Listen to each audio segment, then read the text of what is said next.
Deus, meu Pai, entramos nessa tarde, meu Pai, na Tua presença, primeiramente louvando e engrandecendo o Teu nome e sendo grato a Ti, Pai, sendo grato a Ti pelas nossas vidas, pela nossa família, pela nossa saúde.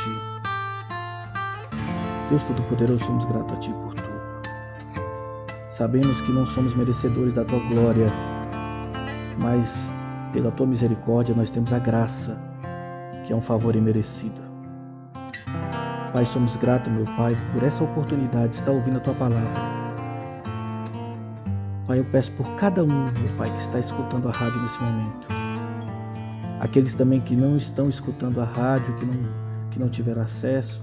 O Senhor conhece a necessidade de cada um. O Senhor conhece o coração de cada um. Pai, que a Sua palavra venha adentrar os nossos corações e que, meu Pai, o Teu Espírito Santo venha nos convencer, meu Pai, da Tua verdade.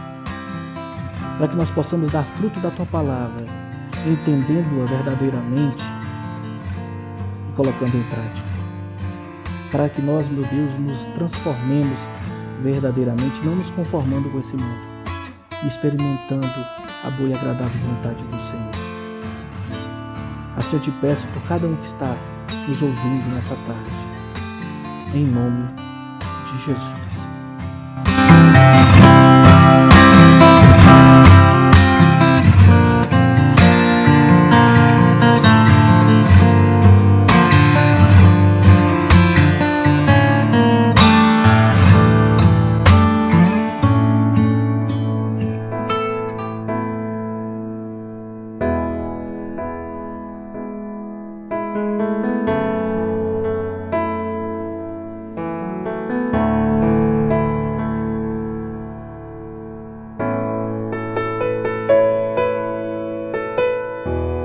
Amém, irmãos? Então vamos iniciar o nosso estudo, para a glória do Senhor Jesus Cristo. Irmãos, na semana passada nós estivemos estudando o Evangelho de Jesus conforme Mateus, capítulo 2, Estudamos do versículo 1 ao 12. Nós vimos muitas coisas ali que, a princípio, nós aprendemos de uma forma, outrora nós aprendemos de uma forma, mas vimos que muitas coisas que nós vivemos hoje são tradições, irmãos? É o tradicionalismo verdadeiro que a gente vive, E nós temos que ser transformados pela palavra do Senhor, amém? E vimos muitas coisas, nós vimos a respeito dos magos do Oriente, Vimos que eles não eram reis, nem três, Vimos ali a respeito de Herodes, quem era Herodes, o que Herodes fazia, A sua fúria, A verdadeira face de Herodes, Vimos quem era o Herodes que nós falamos, não que matou João Batista. E hoje nós vamos fazer o estudo do Evangelho de Jesus conforme Mateus, capítulo 2, versículo 13 ao 23. Então eu convido os irmãos a abrir a palavra do Senhor, em Mateus capítulo 2, versículo 13, Mateus capítulo 2, versículo 13 ao 23. Amém, irmãos? Pegue sua caneta, pegue seu caderno, vamos aprender do Senhor. Amém? A versão que eu irei ler, ela é Almeida Revista e Atualizada, é a famosa ARA, Como eu sempre falo no início do estudo, se a sua versão for diferente, só vai mudar algumas coisas, alguma tradução, Alguma traduçãozinha, mas o sentido, é o mesmo. Amém, irmãos? Você que tem um aplicativo e quiser acompanhar na mesma versão, só coloca aí, tá? Evangelho de Jesus conforme Mateus, capítulo 2, versículo 13 ao 23. Então vamos ler a palavra do Senhor.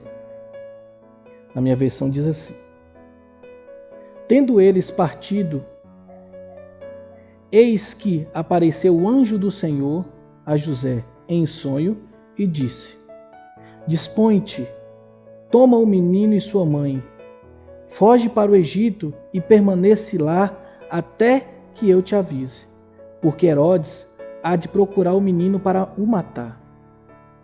Dispondo-se ele, tomou de noite o menino e sua mãe e partiu para o Egito. E lá ficou até a morte de Herodes, para que se cumprisse o que fora dito pelo Senhor, por intermédio do profeta: Do Egito chamei o meu filho. Amém? Versículo 16. Vendo-se iludido pelos magos, enfureceu-se Herodes grandemente e mandou matar todos os meninos de Belém e de todos os seus arredores, de 2 anos para baixo, conforme o tempo do qual com precisão se informara dos magos. Então se cumpriu o que fora dito por intermédio do profeta Jeremias. Ouviu-se um clamor em Ramá, pranto, choro e grande lamento. Era Raquel chorando por seus filhos e inconsolável por não mais existirem. Amém, irmãos? Vamos ao versículo 19. Tendo Herodes morrido, eis que um anjo do Senhor apareceu em sonho a José no Egito e disse-lhe: Dispõe-te, toma o menino e sua mãe e vai para a terra de Israel, porque já morreram os que atentavam contra a vida do menino. Dispôs-se ele, tomou o menino e sua mãe e regressou para a terra de Israel.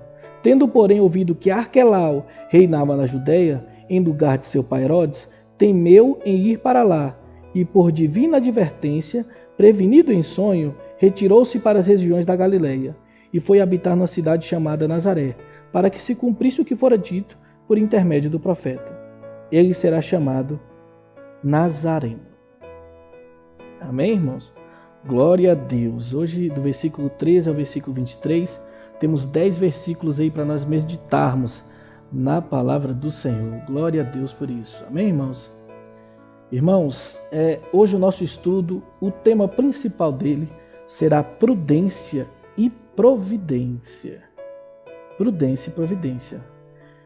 Nós vimos aqui nesses 10 versículos aqui que tem 3 temas, né? A minha versão está dividida em 3 títulos aí.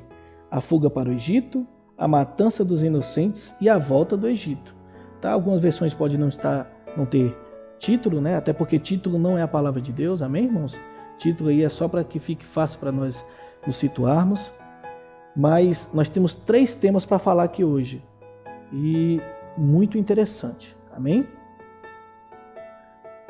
Vamos começar com a fuga para o Egito, versículo 13. Né? Logo após os magos terem ido embora, né, por outro caminho, porque o anjo do Senhor, como nós vimos no final do estudo passado, o anjo do Senhor advertiu eles para que eles fossem, né, por outro caminho, para não voltar por Herodes. Herodes ficou furioso, irmãos. Né? A gente vai ver isso aí lá na frente. E para que o plano divino da salvação acontecesse, houve alguns acontecimentos que nós veremos agora. Né? Versículo 13, lê comigo. Tendo eles partido, eis que apareceu um anjo do Senhor a José em sonho e disse: Dispõe-te, toma o menino e sua mãe e foge para o Egito e permanece lá até que eu te avise, porque Herodes há de procurar o menino para matar. Né? Então, o que acontece aí? Os magos vão embora por outro caminho. Herodes está esperando os magos para, né, intentar contra Jesus, matar Jesus. Então, o que Deus faz? A primeira coisa que Deus faz é Deus envia um anjo através de sonho a José. E nós temos que perceber que essa é a segunda visita de um anjo a José através de sonho. Porém, essa vez, a visita ela não é igual à visita anterior. Lembramos que no nosso terceiro estudo, salvo engano, um anjo apareceu a José para que desse uma opção, né, a respeito daquela situação quando Maria aparece grávida. E ele tem um sonho, e naquele sonho Deus dá uma terceira opção a ele para ele não abandonar Maria, e sim aceitá-la como sua esposa. Né? E aqui a situação é totalmente diferente. Aqui agora não é para receber Maria como esposa, porém fugir com ela e o menino. Fugir com ela e o menino para o Egito. Porque a ira de Herodes, né, se alastrou. Nós vimos no estudo anterior que Herodes ele era louco pelo poder. Né?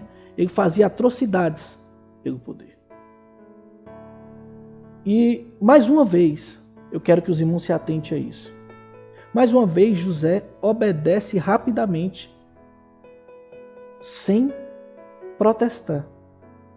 Olha comigo, irmãos. Versículo 14. Dispondo-se ele, tomou de noite o menino e sua mãe e partiu para o Egito. Então o que acontece? O anjo vem, fala com José, e José, sem temor, sem protesto, ele aceita obedientemente, perdão, irmãos, obedientemente, o que o anjo fala, sem protestar. E aí vai a nossa primeiro parágrafo aí, primeiro ponto, primeiro parêntese. Quantas vezes Deus fala conosco e a gente quer confirmação, né? Crente tem isso, né, irmãos? De querer confirmar tudo. Não, eu vou esperar uma confirmação. Não, será que foi? Será que não foi? Aqui José ele era ciente de que Deus era com eles. José ele era obediente à voz do Senhor. Então toma isso como verdade, irmãos. Se você anda no caminho do Senhor, seguindo os seus preceitos, debaixo da orientação do Espírito Santo, quem fala com você é Jesus. Quem fala com você é o Espírito Santo. Não tema. Seja obediente à voz do Senhor. Não proteste, não questione. Como muitos falam, não coloque o Espírito Santo na parede, porque tem alguns que pensam que tem o poder de colocar o Espírito Santo na parede, né? Mas não. José aquele era obediente. Ele escuta o anjo e obedece imediatamente. Amém? Vamos andar? Eu quero que os irmãos marquem na sua Bíblia aí, né? Marquem na sua Bíblia os termos dispõe-te e foge. Tá? Na minha versão tá dispõe-te e foge, né? Quando o anjo fala. Então, o anjo diz, dispõe-te, toma o menino e sua mãe e foge. Por que eu estou pedindo para vocês marcarem isso aí? Porque quando o anjo chega a José e diz, José, toma o menino, dispõe-te e foge, ele está nos trazendo aqui uma urgência na situação. E o que eu quero dizer com isso, irmãos? Que o crente ele tem que ser prudente. Você imagina se José é um homem sossegado e a gente sabe que não iria acontecer porque é o plano divino. Mas Deus manda José fazer algo em sonho, né? Manda um anjo através do sonho a José. E José, não, eu estou com Jesus mesmo, eu estou com Deus mesmo, né? Então acho que eu vou esperar um pouquinho aqui, vou esperar uma confirmação. Herodes tinha matado o menino. Não é verdade? Então assim, quando o anjo fala dispõe-te, levanta-te, né? Dispõe-te, toma o menino e sua mãe e foge. Ele está dizendo assim, ó José, é para ontem. E isso, irmãos, é prudência. Irmãos, é com muita tristeza que eu vejo muitos hoje, irmãos, achando que porque está servindo a Deus, e até enganado, né, irmãos, até assim, por falta de conhecimento, erroneamente, eles pensam que são blindados, né? Ah, eu não vou usar máscara nessa época de pandemia porque Deus está comigo, Ele me protege. Irmãos, a prudência ela tem que andar junto com a providência. Lembremos, irmãos, que Deus faz a parte dele, mas a nossa responsabilidade humana está ligada também à vontade do Senhor. Nós temos que ser prudentes. Pense comigo, se José não é obediente, o plano do Senhor teria sido frustrado, mas a gente sabe que não é frustrado, não é? Eu estou colocando aqui uma suposição para vocês entenderem que a prudência ela é responsabilidade humana do crente. Nós temos que ser prudente ao falar, prudente ao agir, prudente no nosso modo de pensar, né? Porque até em pensamento nós pecamos também. Prudente, irmãos, a respeito do que a gente faz perante ao que o nosso irmão vê, né? Porque se nós somos pedra de tropeço na vida do irmão, nós estamos pecando também. Então a prudência, irmãos, ela tem que andar com a providência. Deus ele provê, olha o que ele fez. Ele mandou um anjo para avisar José. Mas se José não é prudente, o que aconteceria? Nós estamos aqui fazendo uma suposição, mas nós sabemos que o plano divino, ele não é frustrado. Esse plano da salvação aqui não seria frustrado. Mas temos que entender que a nossa responsabilidade humana, ela anda diretamente ligada à soberania de Deus. Então não venha me dizer porque você serve a Deus, você tem que ser negligente com a palavra, negligente com a verdade. Pelo contrário, você tem que ser o mais humilde, o mais servo, o que mais dá exemplo. Lembre-se disso, irmãos, olha o que José faz. Nesse pequeno ponto que a gente vê aqui, a gente vê a obediência, a prudência de José. Amém, irmãos? Lembre-se disso, irmãos, nunca se esqueça. A prudência tem que andar junto com a providência. Não adianta nada Deus prover algo que você não é prudente.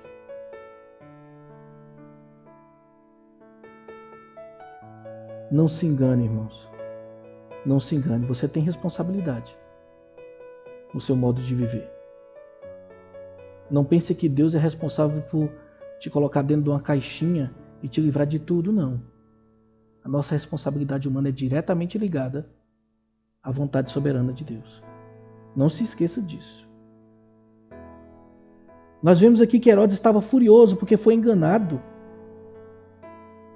E mais do que nunca, estava preocupado em perder o trono, né, irmãos? E eu quero te mostrar aqui o quão prudente José era. Versículo 14. Dispondo-se ele, tomou de noite. Irmãos, olha que lindo isso aqui. José estava sonhando. O anjo aparece em sonho e diz: dispõe-te, toma tua mulher e o menino e vá para o Egito. Olha o que José fez. José levantou à noite, irmãos. Tomou o menino e sua mãe e partiu para o Egito. Irmãos, ele estava dormindo, ele levantou e foi para o Egito. Pense em você na sua casa com a sua esposa, seus filhos, e uma pessoa chega para você e fala assim: olha, você tem que ir para viajar para tal lugar muito distante agora, sem pegar roupa, sem pegar mala, sem ter tempo para nada, sem pensar, pega e vai. Você vai chamar aquela pessoa de louco, concorda? Porque eu faria assim também. Não vamos ser hipócritas, né, irmão? Mas aqui José nos mostra o que é verdadeiramente servir ao Senhor sem medo de nada. Olha o que José faz. O anjo chega e manda ele pegar a mulher e fugir. E ele levanta na mesma hora, irmãos. E agora eu quero que você volte comigo àquela época, porque aquela época não tinha carro, não tinha avião, não tinha trem. Irmãos, eles tinham que fugir de carruagem, de cavalo, de jumento, não sei, mas de animal ou até a pé. E ele pega Maria, o menino, e vai. Sem questionar, sem pestanejar, sem querer saber quantos quilômetros é, anjo. Mas será que a gente não vai ficar com sede no meio da estrada, anjo? Mas será que o menino não vai ficar com fome ou com frio, anjo? Não. Porque a pessoa que acredita na providência de Deus e é prudente, Deus guarda, irmão. Mas você tem que andar em conformidade com a vontade do Senhor. Você tem que andar em conformidade com a palavra do Senhor. E ele é tão obediente que ele, na mesma hora, irmãos, ele está dormindo, ele levanta. Essa palavra, isso aqui me marcou muito, porque assim, eu já tinha passado por essa palavra várias vezes e nunca tinha me parado para prestar atenção. Ele levantou na mesma noite, irmãos, pegou o menino e sua mãe e partiu para o Egito. E aqui, irmãos, Mateus, eu quero abrir um parênteses para que os irmãos entendam. Mateus, ele não relata a respeito do caminho até o Egito e nem o tempo que eles passaram no Egito. Mas se nós pegarmos, com um pouquinho de pesquisa, a geografia do local da época e vermos que de Belém até o Egito era um longo trajeto, irmãos. Era um longo trajeto. Lembrando que era uma caminhada por desertos, era uma caminhada por climas terríveis, de sol escaldante durante o dia e frio tenebroso durante a noite, irmãos. E José não perguntou ao anjo como faria. Ele simplesmente levantou, tomou sua esposa e seu filho e foi. Prudência e providência, irmãos. Agora eu quero, a título de curiosidade dos irmãos, entre parênteses, falar algo aqui, porque muitas pessoas pensam assim, cara, mas José ele foi tão corajoso, porque ele foi para o Egito, O Egito é um país diferente, todo mundo recebeu ele. Como é que foi? Irmãos, no Egito, na época de Jesus, a título de curiosidade dos irmãos, existiam muitas colônias de judeus, tá? E se os irmãos bem lembram do nosso primeiro estudo, o mundo ele estava sendo colonizado naquela época pelos gregos, né? Pelos greco-macedônios. Então, todo o mundo naquela época falava a linguagem grega, né? A língua grega. Então, assim, ele não iria para um lugar, né? E o anjo não mandaria para um lugar também assim, ao qual ele ficasse ao léu, né? Deus, ele é suficientemente provedor.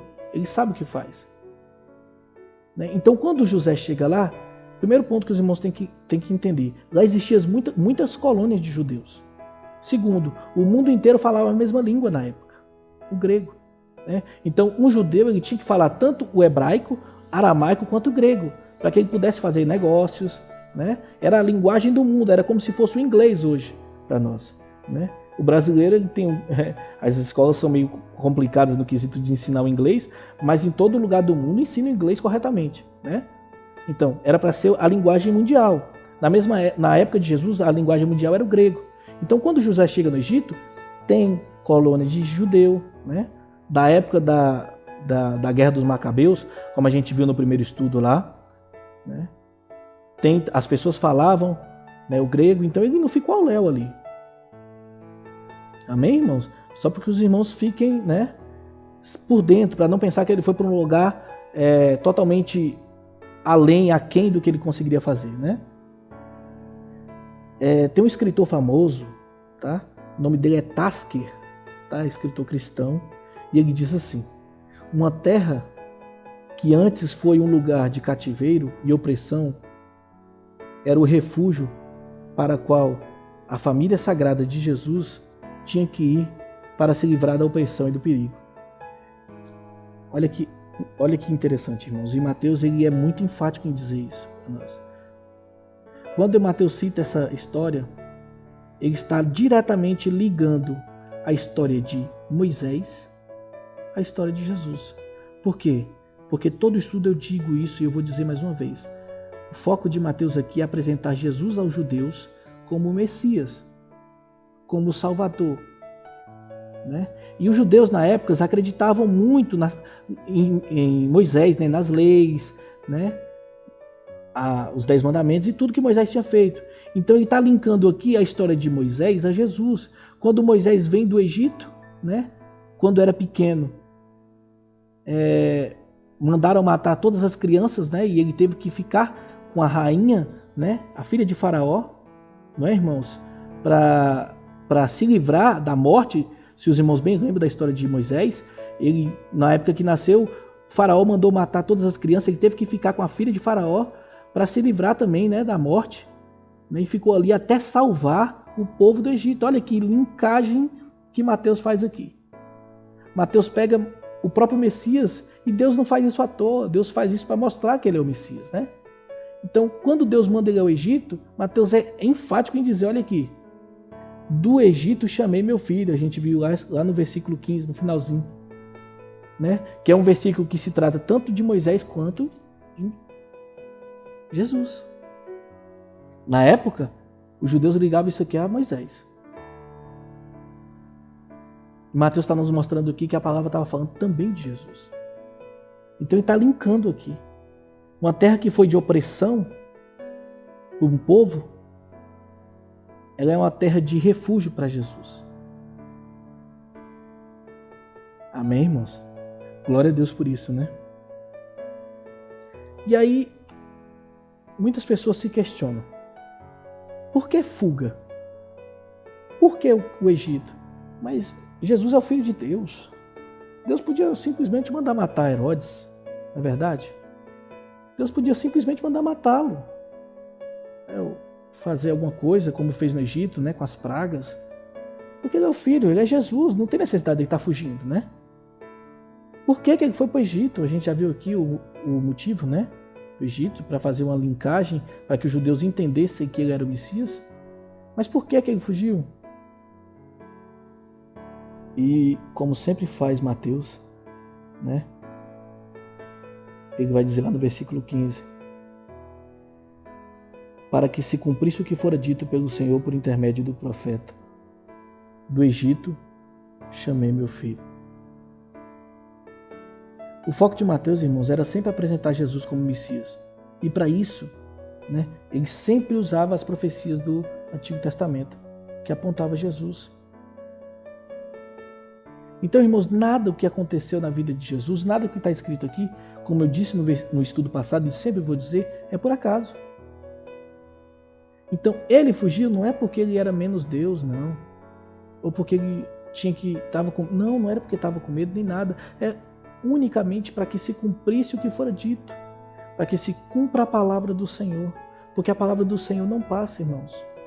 Não é que nós sabemos que tudo se passa, menos a palavra do Senhor? E Jesus Cristo ele tinha que vir cumprir tudo o que fora dito dele. E foi o que aconteceu. Amém, irmãos? Então ele não fugiu só por fugir. Ele teve que ir ao Egito para que se cumprisse a palavra. E nós sabemos que toda a palavra se cumpriu nele. Amém, irmãos? O cumprimento, irmãos, das Escrituras é a efetivação do plano de salvação. Lembre-se disso. O cumprimento das Escrituras é a efetivação do plano da salvação. Então existe um plano salvífico desde a criação do mundo, para que nós que outrora caímos no pecado, hoje somos renovados pela graça de Jesus. E para que isso acontecesse, ele teve que se cumprir tudo o que fora dito dele, de Gênesis até quando ele voltar em Apocalipse. Unicamente para que se cumpra a palavra. Glória a Deus por isso, irmãos. E o mais engraçado de tudo, irmãos, eu quero levar vocês agora ao versículo 16. Vendo-se iludido pelos magos, enfureceu-se Herodes grandemente e mandou matar todos os meninos de Belém e todos os do arredores, de 2 anos para baixo, conforme o tempo ao qual, com precisão, se informara dos magos. Herodes, ele pensava que estava no controle da situação. Herodes, ele pensava que ele era o onipotente, porque tudo que ele queria, ele fazia. Nós vimos no estudo passado, ele mandou matar todos que ele quis, fazia o que queria. Mas nós sabemos, irmãos, que tudo que acontece nesse mundo, todas as situações, todas as atitudes estão debaixo da vontade do Senhor. Então tudo que ele fez, irmãos, já era previsto por Deus. Já estava escrito nos planos de Deus. Então ele não fez nada por ser bom, por ser mal. Não, ele fez para que se cumprisse o que fora dito pelo Senhor. E com isso, irmãos, eu abro um parênteses aqui para te dizer que tudo que foi dito pelo Senhor na palavra dele vai se cumprir. Então quando ele diz, no mundo tereis aflições, mas tende bom ânimo que eu venci o mundo, isso é literal. As aflições não são maiores que nosso Jesus. Não tenha medo. Isso é um acalento para a nossa alma. Saber que tudo que está escrito se cumprirá. Glória a Deus por isso.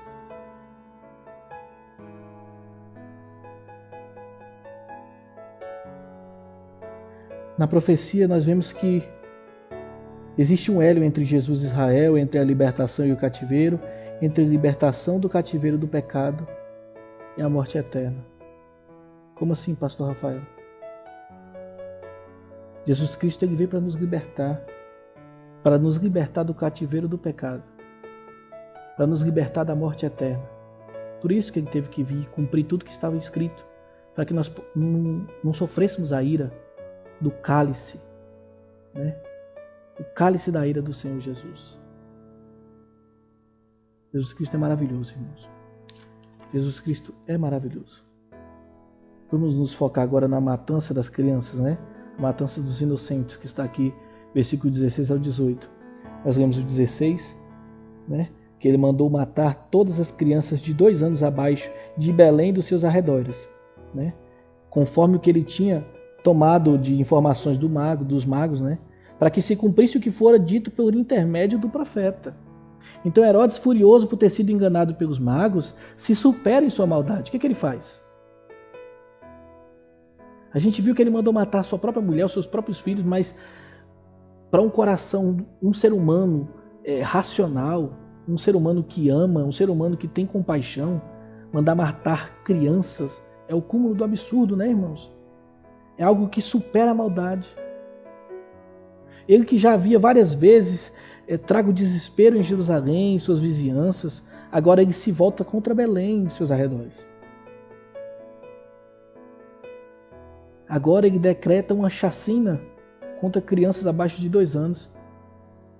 E tudo isso, irmãos, para acabar com a possibilidade dele perder o trono. Ele sabendo que é um rei usurpador, ele sabendo que é um rei que não é digno daquele trono, porque ele é um edomita, primeiramente.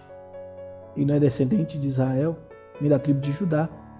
Com medo de perder o trono para esse Jesus ao qual os magos veio adorar, esse rei dos judeus, ele decreta uma chacina. Isso tudo com medo do poder. E agora eu te pergunto, irmãos, por que Deus permite tal coisa acontecer?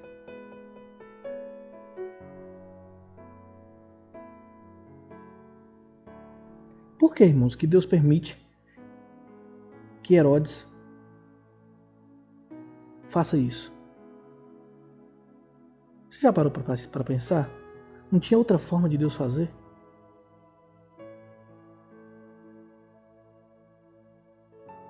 Será que Deus não ama?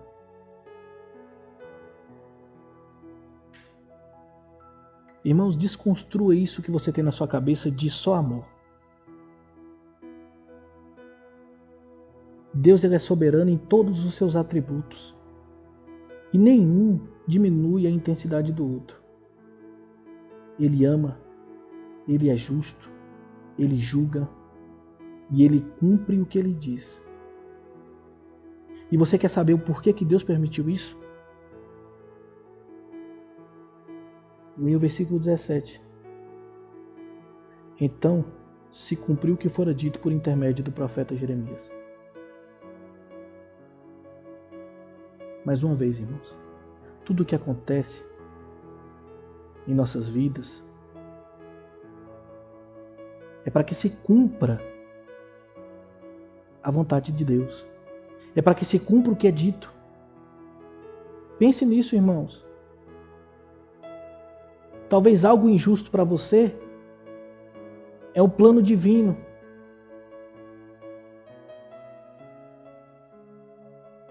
Você sabe o que irá acontecer daqui 70, 80 anos?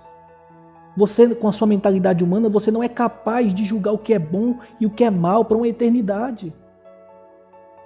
Você é uma pessoa que vive no máximo 100 anos, vamos colocar aí muito, 120 anos. Qual é a sua perspectiva de eternidade?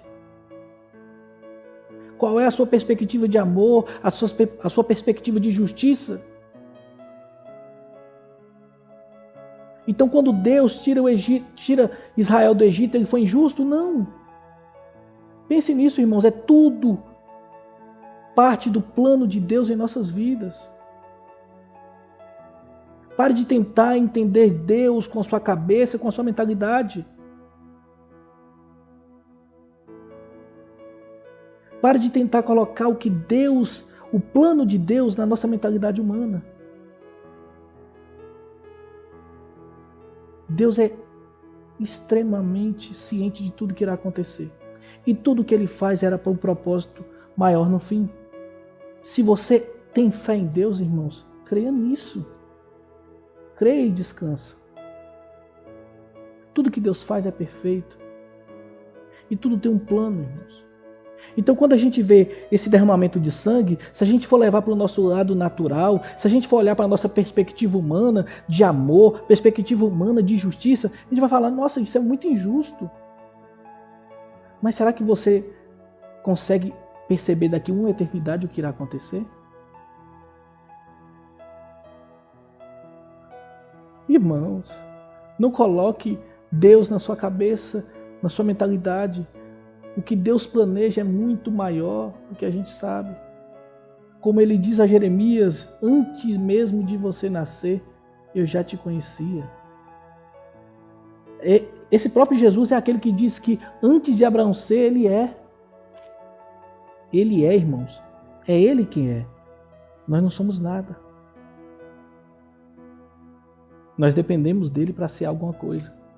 Ser uma ovelha, ser filho, co-herdeiro. Pense nisso, irmãos. Quando você se deparar com algo na Bíblia que você achar extremamente difícil de entender, lembre-se que os planos de Deus são maiores do que os nossos, que a mentalidade de Deus é muito superior à nossa, que o amor de Deus é justo, que o amor de Deus é paciente e que o amor de Deus ele é soberano. E o que nós sentimos não é o amor que Deus sente.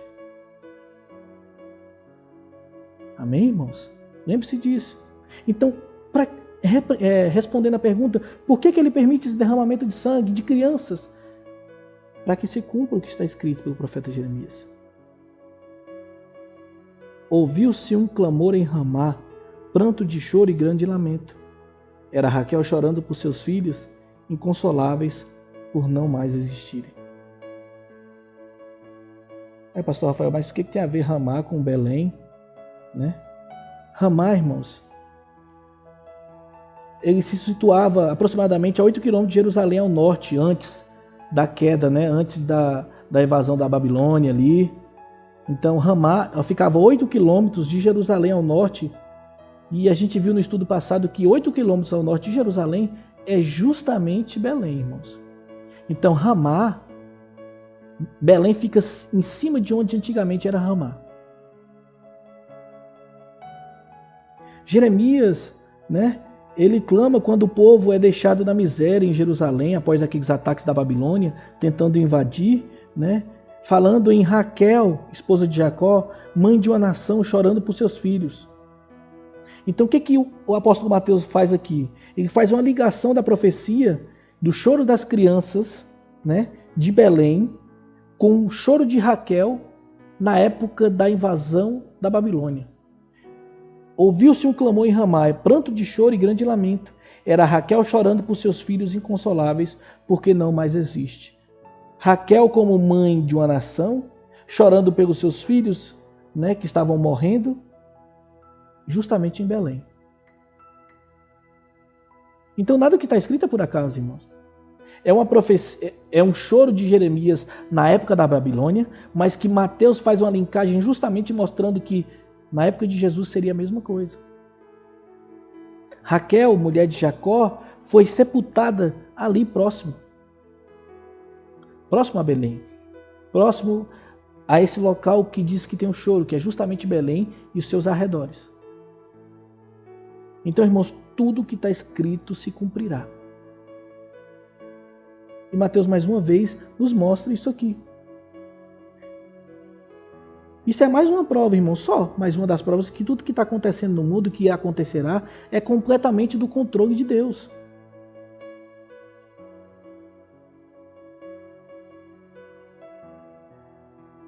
Tudo que acontece, tudo que se acontecerá, está no controle de Deus. Mesmo os que são grandes, os que são ferozes, lutam contra Deus e agem de acordo com o que Deus não quer, mas a vontade de Deus se cumprirá, irmãos. Entenda isso.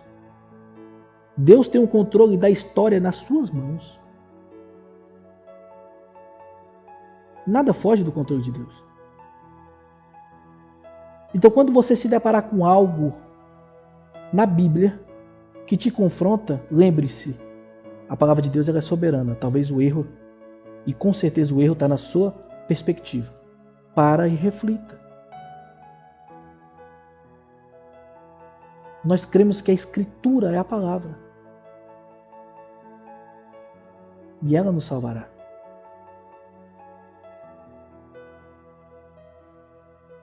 Versículo 19.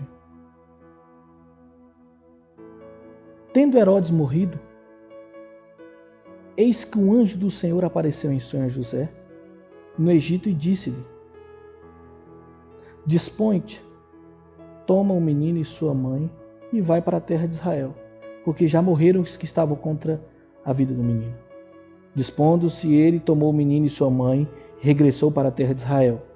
Tendo, porém, ouvido que Arquelau reinava na Judéia, em lugar de seu pai Herodes, temeu ir para lá.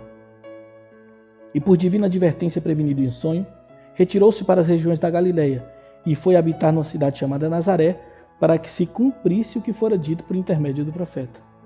Ele será chamado Nazareno.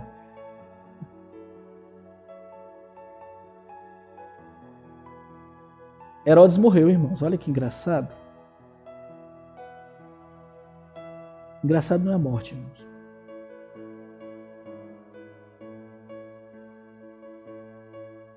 No livro de Hebreus, capítulo 9, versículo 27, está escrito que aos homens está ordenado a morrer. Aos homens está ordenado a morrer. Historiadores dizem que ele sofreu muito até morrer, porque ele morreu de um câncer intestinal. Isso é historiadores, viu, irmão? Isso a Bíblia não diz. De acordo com a história, né, dos escritos que tem a respeito dos reis de Israel, teólogos. Isso aqui é só uma prova, irmãos, do que os piores homens, não importa a riqueza que têm, não importa a grandeza que eles acham que são, eles sempre vão sucumbir diante da grandeza de Deus. Não existe dinheiro, irmãos. Não existe poder, não existe nome, não existe. Só há um nome que é sobre todo nome, irmãos. E no fim todo joelho se dobrará.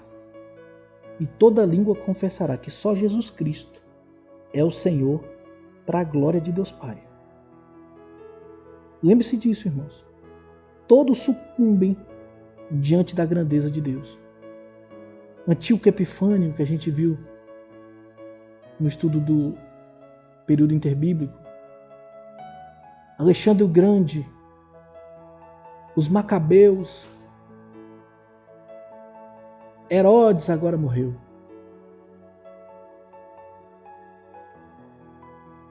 Tudo passa, irmãos. Como diz nossa irmã Mariane aí. Só a palavra que não. Verdade, meu irmão. Tudo passa. E olha que incrível, irmãos. Pela terceira vez, José recebe a visita de um anjo em sonho. E o que o anjo fala com ele? Ordena para que ele volte para Israel. E o que José faz, irmãos? Lembra do nosso estudo? Prudência e providência? Mais uma vez ele é obediente, irmãos. Sem pestanejar.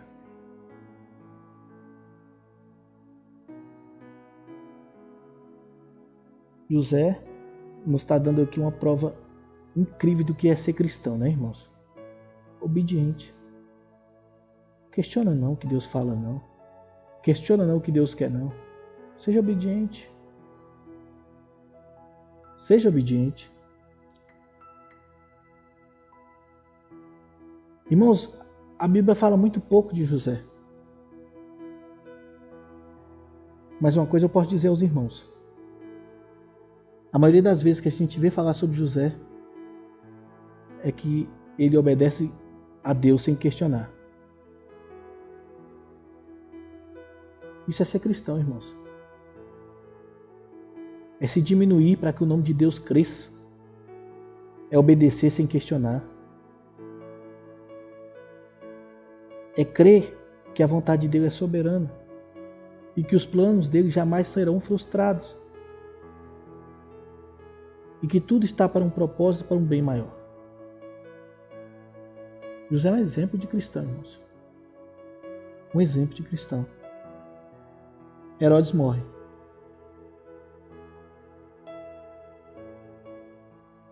Porém, quando Herodes morre, a dinastia de Herodes não acabou. Herodes continua com seus filhos. E os filhos deles herdaram a crueldade do pai. Quando Herodes está prestes a morrer, irmão, ele deixa um testamento dividindo o seu reino com seus filhos. Isso aqui é documento histórico, viu, irmãos? A Bíblia não nos está dizendo isso aqui, mas é para título de curiosidade dos irmãos, para que os irmãos cresçam na graça e no conhecimento. Então, Herodes morre e ele divide o seu reino.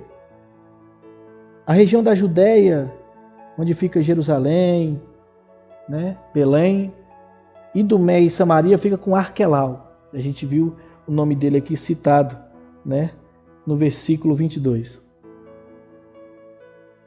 Só que também tiveram outras duas regiões que ficaram com Herodes Antipas e Filipe. Herodes Antipas aqui, sim, esse Herodes Antipas, filho de Herodes o Grande. Esse Herodes Antipas é aquele que vai mandar matar João Batista, né? Herodes Antipas. Então, quando Herodes o Grande está prestes a morrer, ele faz esse testamento e divide, né, o reino em três, deixando com seus filhos Arquelau, Herodes Antipas e Filipe. Esse testamento foi aprovado pelo imperador de Roma, César Augusto, na época. E nós vimos aqui que quando José resolve voltar para Israel, instruído pelo anjo, né? Para onde ele deseja voltar, irmãos? Olha lá. Ele resolve voltar para a Judéia. Para onde na Judéia? Para Belém, né, irmãos? De onde é que o senhor está tirando isso, pastor Rafael? Versículo 22. Tendo, porém, ouvido que Arquelau reinava na Judéia, em lugar de seu pai Herodes, temeu em ir para lá. Então, se ele temeu em ir para lá, é porque ele queria ir para a Judéia, para Belém, para a cidade dos seus pais, né, para onde ele nasceu, para onde ele estava morando antes de ir para o Egito. Né? Ele estava lá, em Belém, quando os magos chegaram.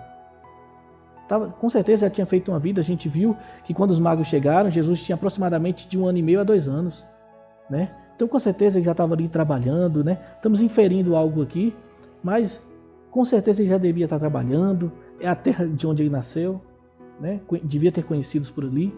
Então, quando ele resolve voltar para Israel, o primeiro lugar que ele pensa é ir para Belém. Não é verdade? Porém, quando ele resolve voltar para Israel, instruído pelo anjo, ele vê que quem está governando lá é Arquelau. Irmãos, a Bíblia nos diz aqui que quando ele soube que Arquelau estava reinando, ele decidiu não ir, né? Instruído divinamente em sonhos, né? Dos filhos de Herodes, irmãos, Arquelau era o pior.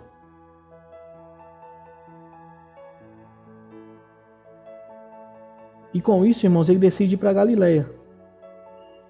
Mas me diga uma coisa, irmão, será que isso aconteceu por acaso? Será que Arquelau foi para lá por acaso?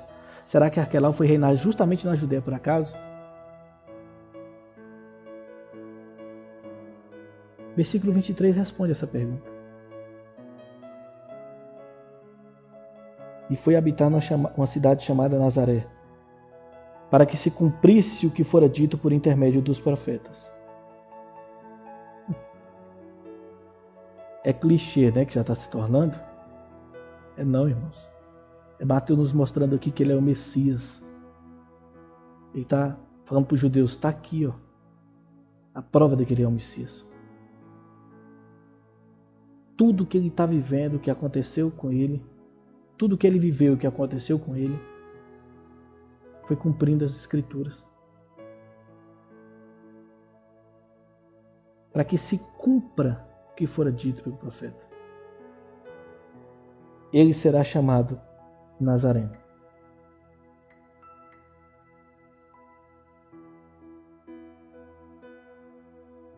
Então não se esqueça, irmãos, nunca. E esse estudo é justamente para te mostrar isso. Que a prudência, ela sempre vai andar junto com a providência, e ambas da mesma forma. Não tem como você receber uma providência e não ser prudente. Lembre-se disso, irmãos. tenha responsabilidade com as coisas de Deus, trate as coisas com verdade, com honestidade, tentando viver da melhor forma possível, obediente. Porque Mateus está nos mostrando aqui que tudo que está escrito se cumprirá. Então eu e você crê que no fim, irmãos, nós estaremos na glória com Jesus. Nós estaremos na glória com Jesus. Se tudo que está escrito cumprirá, irmãos, é o que nós esperamos. É que por mais que tudo que aconteça nesse mundo, que nós temos visto, né? Como diz lá em Mateus 24, guerra, fome, pragas, pestes, filho mata pai, pai mata filho, né? Traição, o amor se esfriando. Mas a gente crê que Jesus voltará. A gente crê que nós venceremos. A gente crê que seremos vitoriosos no nome de Jesus. Mas nós temos que ser obedientes. Temos que ser prudentes. A palavra do Senhor vai dizer que muitos vão dizer Senhor, Senhor, né? Seu nome eu preguei, seu nome eu profetizei. Ele vai dizer, aparta de mim porque eu não vos conheço. O conhecer aqui é de não saber quem é, não, irmãos, porque Deus sabe de todas as coisas. O conhecer aqui é de intimidade. Para você ser íntimo de Deus, você tem que obedecê-lo.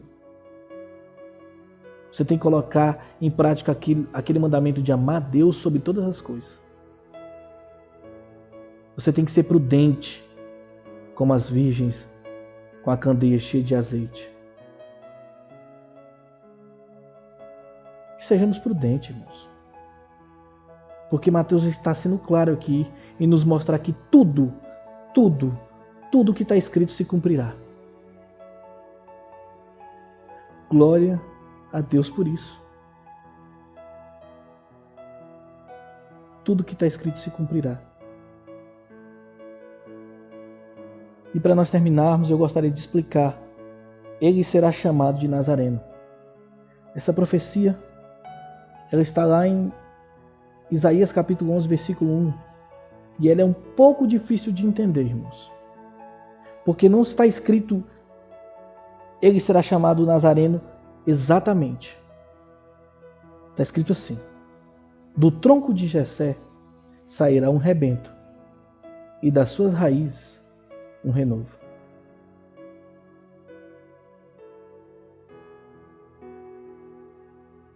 Onde é que está o Nazareno aqui, hein? É por isso que a gente tem que examinar as escrituras, né, irmão? Não só ler, temos que examinar verdadeiramente. A palavra ela é rica em detalhes, mas a gente tem que procurar, buscar, né? Como assim, pastor? A palavra renovo e broto da profecia de Isaías 11:1 em hebraico, ela significa Nezer. Jesus é chamado por Isaías de Nezer. Então, quando fala aqui do tronco de Jessé, né? Jessé é Davi, no caso, né? Lembre-se disso. Do tronco de Jessé, além de ser descendente de Davi, a família de Jessé vinha de Nazaré, né? Do lugar que se situava Nazaré. Sairá um rebento e das suas raízes um renovo. Então, renovo e broto no hebraico é Nezer. Jesus é chamado de Nezer. Por causa da sua residência, ele é chamado de Nazareno. Na cruz, em uma placa, é escrito Jesus, o Nazareno. Lembre-se, irmãos, Nazaré era desprezada. No Antigo Testamento, era como se ele estivesse sendo desprezado e moído. Né? A Bíblia fala que ele seria desprezado, ele seria moído. Isaías vai dizer que aprove Deus a moê-lo, né? Por nós. Então essa questão de sairá um rebento e das suas raízes um renovo, é justamente nos mostrando que Nazaré seria a sua residência. Exatamente. Nazaré seria a sua residência. E que ele seria o renovo através disso. Hebraico. Irmão Carlos está perguntando hebraico? Sim, irmão Carlos, é hebraico. No hebraico é Nezer, como nosso irmão Thales escreveu aí. Nezer. Amém, irmãos? Espero que tenham entendido. E fica para nós aqui então o ensino da prudência e da providência, de que tudo que está escrito se cumprirá, que Jesus Cristo é o próprio cumprimento da palavra e que nada passará antes que ele cumpra tudo. Do início ao fim, de Gênesis a Apocalipse, tudo se cumprirá.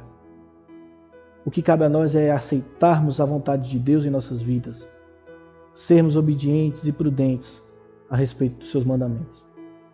Que de resto, Ele estará conosco. De resto, Ele nos guiará.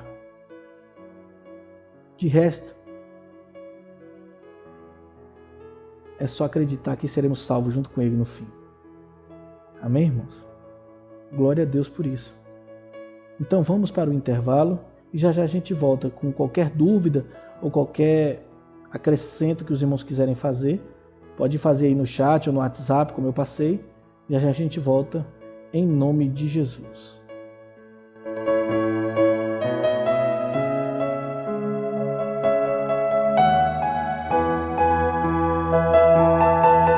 Você está ouvindo o programa Caminho e Verdade. Pensou em mudar o seu visual? Então pensou no Centro de Estética Moriá e suas especialidades. Lá você encontra manicure, pedicure, massoterapia, limpeza de pele profunda com pigmentação de diamante e muito mais. Agende agora o seu horário pelo telefone. Código de área 41 99 58 04 39 e também pelo WhatsApp 41 99 58 04 39. E o endereço é Avenida Paraná, 1460, em frente ao Hipermercado Bavaresco. O atendimento é feito das 9 horas da manhã às 7 horas da noite, sem fechar ao meio-dia. Ao sábado, das 9 horas da manhã às 5 horas da tarde. Ali no litoral de Guaratuba, Paraná. Centro de Estética Moriá, qualidade em primeiro lugar.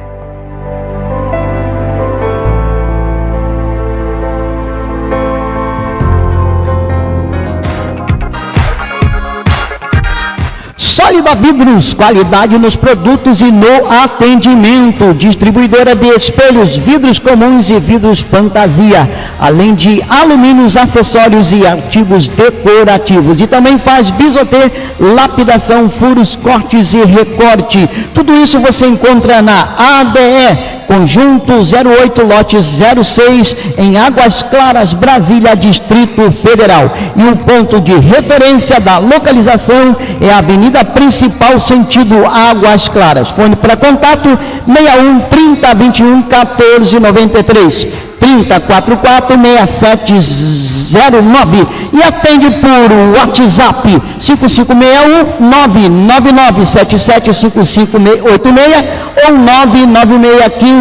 99615-0060. Sólida Vidros, há mais de 10 anos no mercado de distribuição de vidros e qualidades e excelência no atendimento. Sólida Vidros é só em Brasília.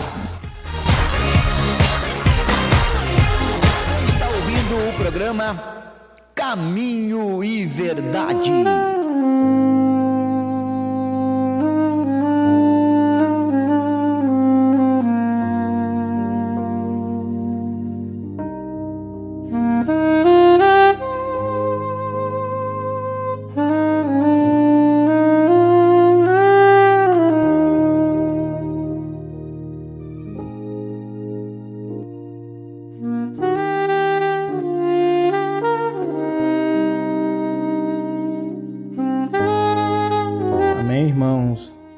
Estamos de volta, com o programa Caminho e Verdade e estou maravilhado pela participação de cada um dos irmãos. Sou grato a Deus por essa oportunidade, todos os irmãos que estão no chat, expressando aí as suas opiniões. Muito obrigado, irmãos, a cada um de vocês, aqueles que estão aprendendo com o estudo, que estão somando aí no seu conhecimento da verdade. Eu sou grato a Deus por cada um de vocês, irmãos. Irmãos, qualquer dúvida que tiver, pode estar mandando aqui. Nós somos humildes para, se não sabermos, a gente procurar saber, e se nós soubermos, nós queremos sanar todas as dúvidas a respeito da palavra do Senhor. Amém, irmãos? Glória a Deus por esse estudo. Sou grato a Deus, sou grato a cada um de vocês. Não se esqueçam, irmãos, de nossa programação é vasta aqui na rádio. Então vocês fiquem à vontade para olhar as programações, ouvir. O dia que não tem programação também tem hino, né? No piloto automático, então, para a gente estar ouvindo, hino que nos edifica, né? Que nos alegra a nossa alma, né, irmãos? E que Deus possa nos abençoar sempre, sempre. Que a sua palavra venha sempre ser o nosso alimento, né? Que Cristo venha ser o nosso fundamento e a sua palavra ela venha ser nosso alimento. Lembre-se disso, irmãos. Ser cristão não é ser religioso. Ser cristão é uma cultura. Ela tem que vir enraigada da nossa mente, do nosso coração, mudando a nossa postura, a nossa forma de agir, para que nós possamos, pelos nossos frutos, né, pelos frutos de Jesus Cristo, através do Espírito Santo em nossas vidas, possamos mudar o mundo, né, com o exemplo de Jesus. Amém, irmãos? Que nós possamos ser reflexo de Cristo no mundo. Que nós possamos ser a luz. Que nós possamos, meus irmãos, ser pequeno Cristo, né, como a própria Bíblia diz que nós somos. Amém, irmãos? Sou grato a Deus por cada um de vocês. Não se esqueça da programação. Não se esqueça de estar curtindo aí, né? Ouvindo aí os hinos, né? E vai lá no nosso Instagram, @ministério.caminho. Dê uma olhada lá. Lá tem algumas mensagens que irão algumas mensagens, irmãos, que vão, né, engrandecer o nome de Jesus, que vão fazer os irmãos crescerem no conhecimento da verdade. Amém, irmãos? Que Deus possa nos abençoar. E agora a gente vai ficar com o hino que a nossa irmã Áurea, lá da Bahia, Tabocas do Brejo Velho, pediu para a gente passar. Que Deus abençoe a cada um de vocês. Vamos fazer uma oração antes de finalizar e logo após o hino. Amém, irmãos?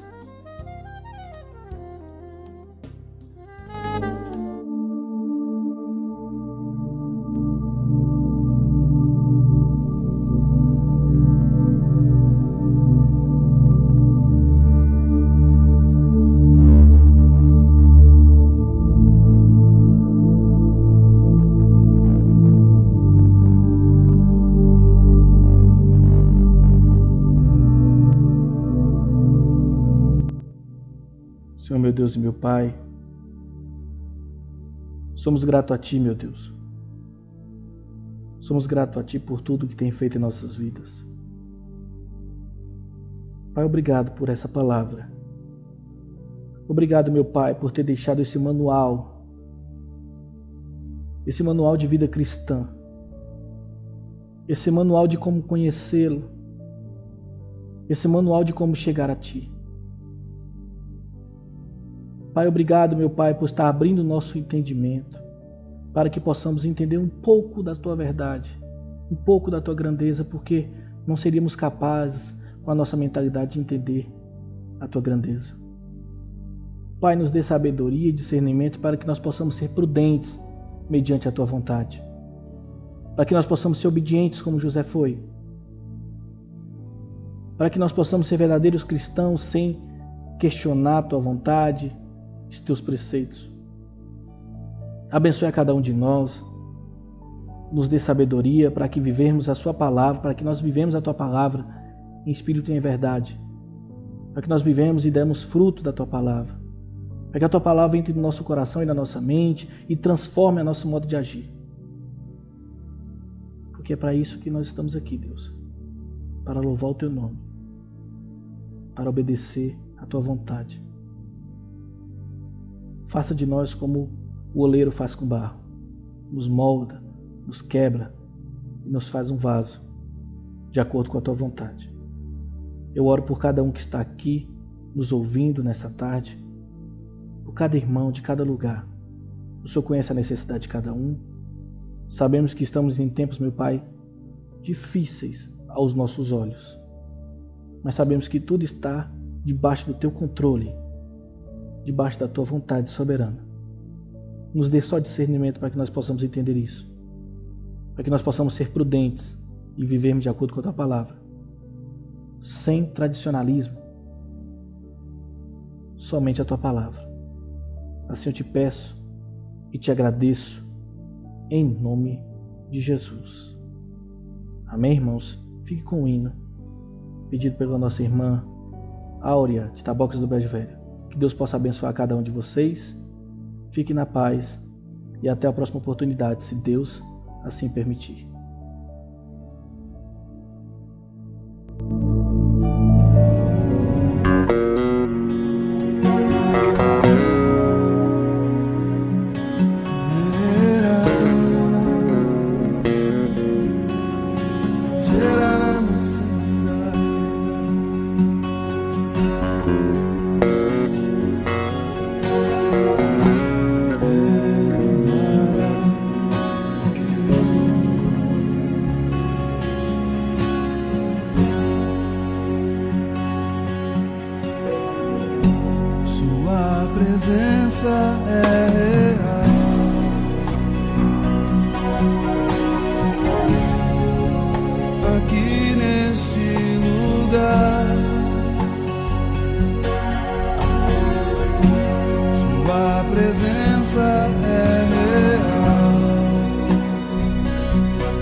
Jacó, enquanto fugia do seu irmão Esaú, ao dormir no deserto, ele teve um sonho. E nesse sonho, nessa visão, ele viu os céus abertos, uma escada posta no céu. Os anjos subiam e desciam por essa escada. Então, naquele momento, ele disse: o Senhor está nesse lugar, e eu não sabia. O interessante é que Deus sempre fora o Deus de Jacó. Deus tinha uma aliança com Abraão, com Isaac, e também com Jacó e com toda a sua descendência.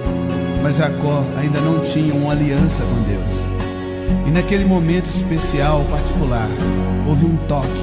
Jacó foi tocado pela glória do Senhor, pela maravilhosa visão de Deus. E a partir daquele dia, a sua vida nunca mais foi a mesma. Jacó então fez uma aliança com Deus. E isso é que fez a diferença na vida de Jacó. Deus tem uma aliança com você, mas você precisa fazer uma aliança com Deus. Você precisa sentir o poderoso toque do Todo-Poderoso em sua vida. E você precisa se aliançar com o toque da glória de Deus e viver mediante a fé neste toque, mediante a fé nessa experiência. Deus tem uma aliança com você e agora Ele espera por ti. Sua presença é real. Sua presença é real. Aqui neste lugar. Sua presença é real. Sua presença é real.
junto com os querubins cantando,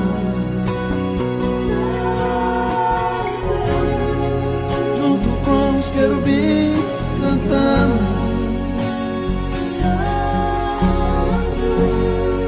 junto com os querubins cantando.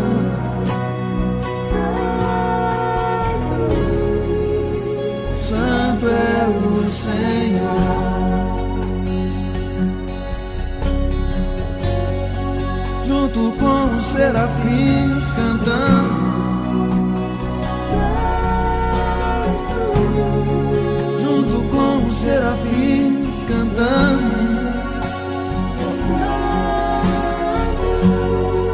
junto com os serafins cantando.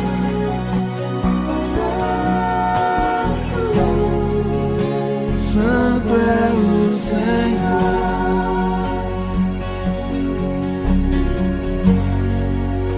Santo é o Senhor,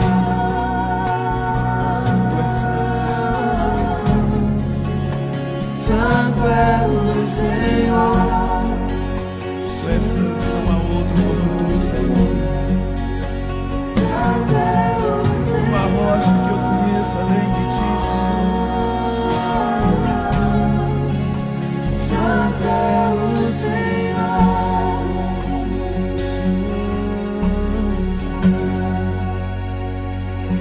quem servirei além de Ti, Senhor? Eu faço uma aliança contigo.